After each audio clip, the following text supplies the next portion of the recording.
Jakarta, hijrah, apa yang Mas Ruben lakukan di Jakarta? Di Jakarta, awalnya saya nggak tahu apa yang mau saya berbuat. Saya kerja serabutan sana-sini, makan kadang nggak makan. Udah sampai 3 bulan saya di sini, masih aja terombang-ambing.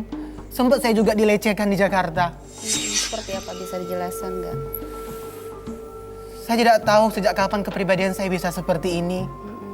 Memang saya sangat benci sama bapak saya.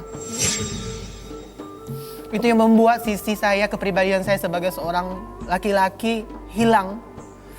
Dan dimana saya juga menyukai yang namanya apa yang disukai seorang perempuan, seperti pernak-perniknya. Dan gaya saya mulai lentik, seperti gaya orang perempuan. Mungkin dipengaruhi oleh lingkungan di Jakarta atau bagaimana? Ya bisa juga karena memang sifat dan perlakuan bapak saya yang memang Dendam itu ada, sehingga dendam, mempengaruhi mempengaruhi psikisnya saya. ya? Dan juga saya juga diajak teman saya, yang memang teman saya yang saya kenal di Jakarta. Iya. Pak Ustadz, ini saya pengen nanya nih. Apakah hilangnya sosok seorang ayah atau mungkin seperti Mas Ruben tadi membenci seorang ayah itu bisa mempengaruhi psikis atau mungkin perubahan kepribadian seperti yang dialami Mas Ruben itu?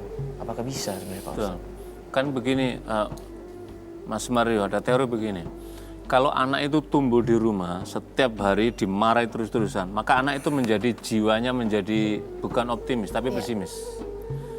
Tapi kalau anak itu dididik dengan ramah, dengan sopan santun, dengan kepribadian yang baik, makanya anak akan tumbuh menjadi seorang pemberani, dia akan menjadi perilakunya baik dan seterusnya. Percaya diri jadi. Iya, percaya dirinya muncul, percaya diri muncul gitu. Lah, Mas Ruben tadi kan hidup dalam alam kehidupan keluarga contoh dari yang tidak baik. Akibatnya apa? Pelan-pelan tapi pasti jiwanya itu akan tumbuh di dia baik dan kemudian muncul dendam pada ayahnya. Dendam ini melahirkan 2. Yang pertama membenci pada ayahnya yang luar biasa. Yang kedua nanti akan berpengaruh pada psikis dia, perilaku dia, membenci kehidupan laki-laki kemudian beralih. Iya, ini yang dipengaruhi. Iya, inilah yang namanya kalau dalam kajian psikologi orang akan mengalami deviasi perilaku. Deviasi perilaku ternyata adalah penyimpangan seseorang dari yang seharusnya begini bergeser karena apa? Karena ada traumati psikis. Ini traumati psikis yang dialami ketika menyaksikan ayahnya tadi. Karena itulah para pemirsa, mengapa Rasulullah SAW mengingatkan keras kepada para orang tua harus menjadi teladan di rumah. Itu ternyata dalam kajian psikologi jauh Rasulullah telah memprediksi efek yang ditimbulkan untuk anak jangka panjang itu inilah.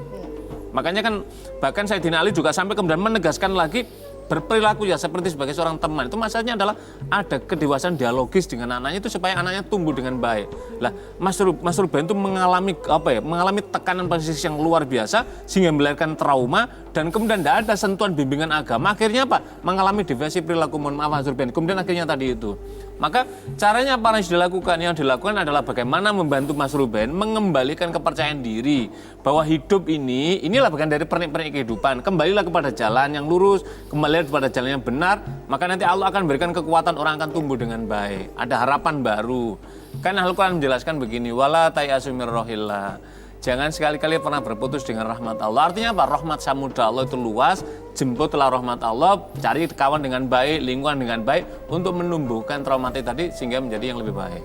Ya, Mas Ruben kan tadi mengatakan di Jakarta dipengaruhi oleh temannya gitu ya. Apa sih yang dimaksud dipengaruhi itu seperti apa? Bisa dijelaskan nggak Mas Ruben?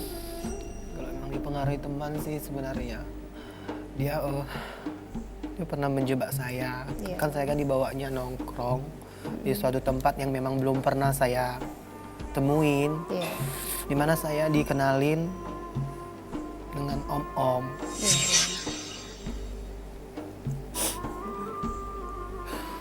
Di sana saya memang dijualnya sama om-om. Di situ memang hidup saya betul-betul hancur dan terjebak. Mulai dari situ ya. Kita mau ke mana sih, Dam? Kok kamu nyuruh aku pakai baju rapi kayak gini? Udah, tenang aja, Ben. Nanti di dalam aku kenalkan kau dengan seseorang. Nah, ini emang rumah siapa, Dam? Adalah. Ayo kita ke dalam aja dulu. Itar dulu. Kenapa? Kok takut? Udah gak usah mikir, udah ayo ikutin aja dulu. Adam. Udah, duduk aja dulu, santai. Adam. Oh, ini yang namanya Ruben. Cakep juga teman kamu. Jelas. Hai sayang. ini yang bakal ngasih kau uang banyak. Kau bakal sukses di Jakarta. Ini duit buat kamu.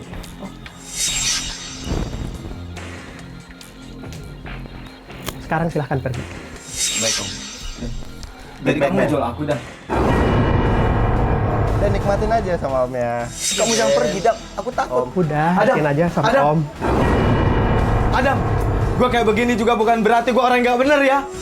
Adam. Udah, tenang aja sama Om di sini. Jangan om. Om jangan. Om jangan.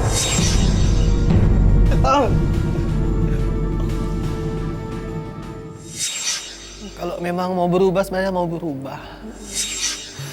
Tapi yang saya harapkan buatnya Pak Ustadz sih, gimana caranya biar saya bisa diberikan sedikit nilai berharga di mata orang. Iya, iya.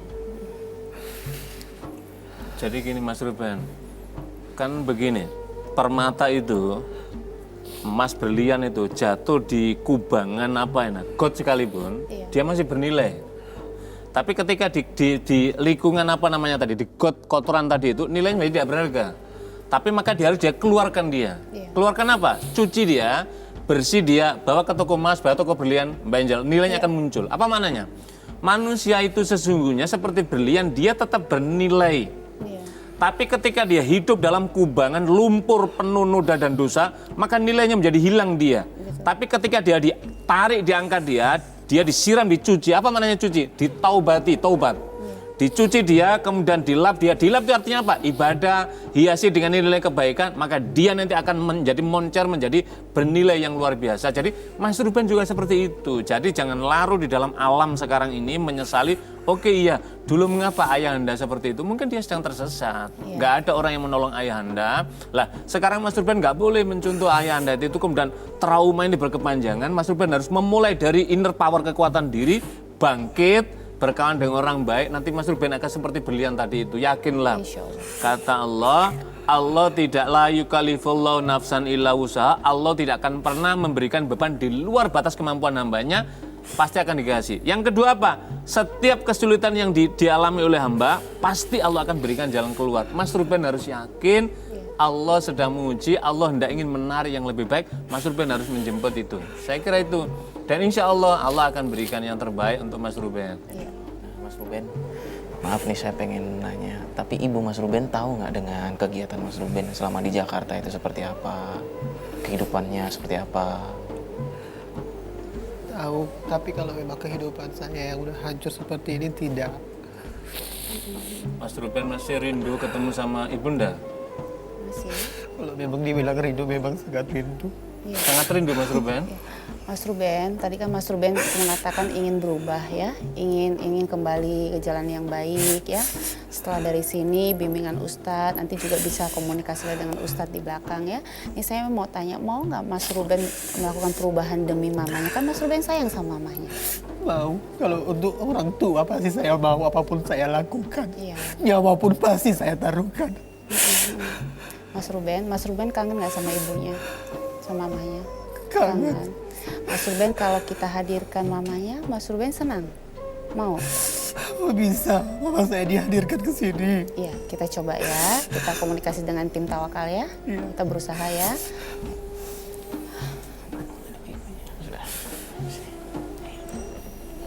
Ibu, Assalamualaikum. Silakan Ibu. Iya, silakan. Silakan Ibu.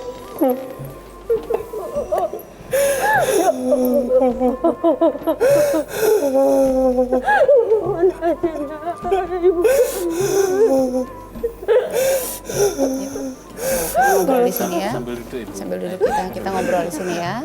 Alhamdulillah Allah telah pertemukan. Ini atas izin Allah Mas Ruben. Ini atas izin Allah, kru diberikan kemudahan, Iya. dihadirkan sehingga Mas Ruben bisa bertemu. Iya, Mas Ruben senang tim Tawakal bisa menghadirkan ibunya. Ini memang mama saya. Iya. Nah, Ibu, setelah Ibu mendengar apa yang dikatakan Mas Ruben tadi, bagaimana perasaan Ibu?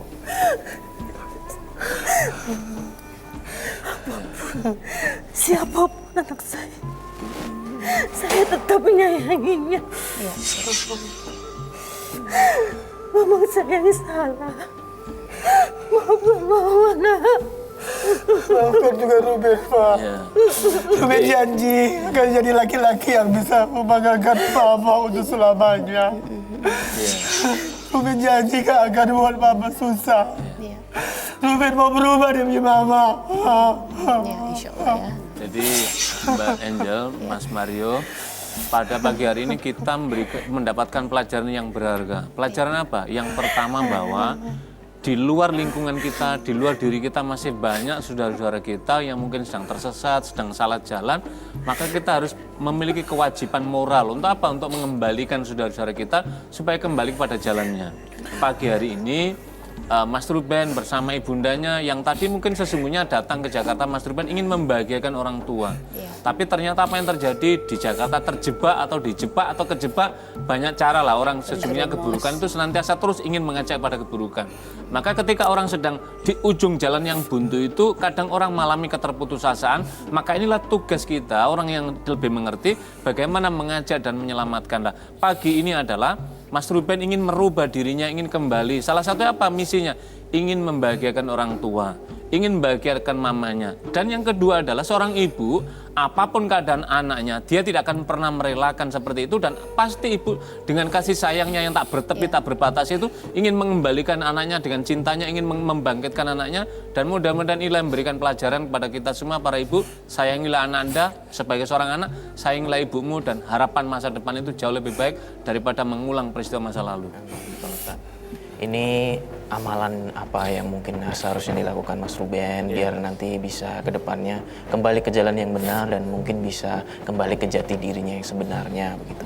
Iya, yang pertama Mas Ruben, kembalilah kepada tuntunan ilahi. Makanya kan samudra Allah, samudra maaf Allah itu amat sangat luas, maka jemputlah itu. Yang kedua, rahmat Allah menyelimuti pada seluruh hambanya dalam keadaan apapun, maka kembali kepada rahmat Allah. Apa salah satunya?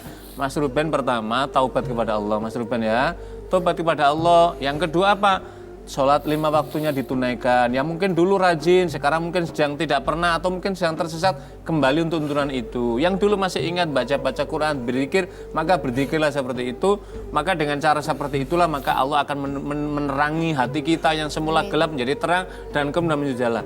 Yang kedua untuk ibunda ini Allah titipkan pusaka yang sangat berharga untuk anak-anaknya. Salah satunya apa? Pusakanya, doanya itu tidak ada batas, tidak ada hijab antara Allah dengan orang tua. Maka bermunajatlah kepada Allah, meminta apa? Agar anandanya Mas Ruben ini diberikan hidayah oleh Allah, dituntun oleh Allah supaya kembali pada jalan lurus. Yang kedua, Allah murahkan pintu rezekinya supaya bisa membahagiakan orang tua. Saya kira itu Mas Mario dan Mbak Angel. Ibu, ini kan ujian buat ibu dititipkan anak seperti ya. Ada nggak yang ingin ibu pertanyakan kepada Pak Ustadz? Apa yang harus ibu lakukan setelah pulang dari acara ini? Gak apa, tanya aja langsung ya. Pak Ustadz, Iya. bagaimana saya menghadapi semua ini untuk anak saya, Ustadz? Ya, yang pertama ibu harus menguatkan kesabaran. Ibu sedang diuji gitu loh. Kenapa apa itu Mas Ruben seperti ini? Bukan karena tanpa sebab, karena mengalami guncangan jiwa, tekanan psikis yang luar biasa di masa kecil, masa mudanya. Maka kemudian ketika remaja dewasa tumbuh seperti ini. Yang kedua, ibu meminta kepada Allah, mudah-mudahan Allah mengembalikan watak dasar dan watak asli perilaku dari Mas Ruben. Yang ketiga, ibu membimbing dia, mengajak ke tempat-tempat yang lurus, apa? Majelis ilmu, berkawan dengan orang-orang baik, orang-orang soleh. Maka mudah-mudahan dengan cara seperti ini, Mas Ruben akan bisa kembali.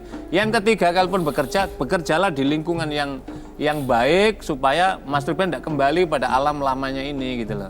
Saya kira dengan cara seperti itu.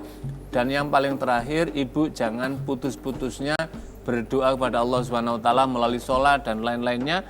Mudah-mudahan dengan cara seperti itu Allah menurunkan pertolongan pada ibu dan kepada Mas Ruben. Ya, jadi intinya seberat apapun, sedosa apapun manusia, tidak ada kata terlambat untuk bertobat. Betul, ya Pak Ustadz ya. Betul, Mbak Angel. Baik, terima kasih Pak Ustadz sudah sama-sama di sini membimbing kita semua yang ada di sini, Pak Ustadz ya. Dan buat Mas Ruben sama Ibu, semoga bisa menjadi pelajaran ya. Dan Mas Ruben kita doakan yang terbaik untuk keluarganya ya. Baik pemirsa Tawakal, semoga kita bisa memetik pelajaran yang berharga dari kisah yang disampaikan oleh Mas Ruben di sini. Kalau begitu saya Mario Wirix dan rekan saya Angel Elga pamit undur diri.